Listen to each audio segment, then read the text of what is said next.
এখানে কি বলেছে, নাম্বার 17 অঙ্ক এটা একটা, what fraction of the given figure is shaded.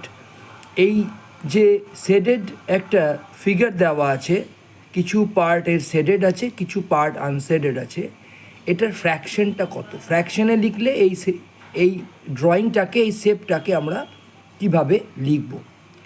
তো প্রথমেই যেটা করতে হবে এই ধরনের অঙ্কে, আমাদেরকে ডিনোমিনেটরগুলো 30 অঙ্কটা আমরা যদি কেয়ারফুলি দেখি, এই অঙ্কটা সলভ করতে গিয়ে অনেক বাচ্চা আছে প্রবলেমে পড়ে যায়। তো আমার ছাত্রটিও সলভ করতে পারছিল না এই অঙ্কটি, তো আমি তাকে হেল্প করলাম কীভাবে অঙ্কটা আমরা খুব সহজেই সলভ করব। এখানে কি আছে?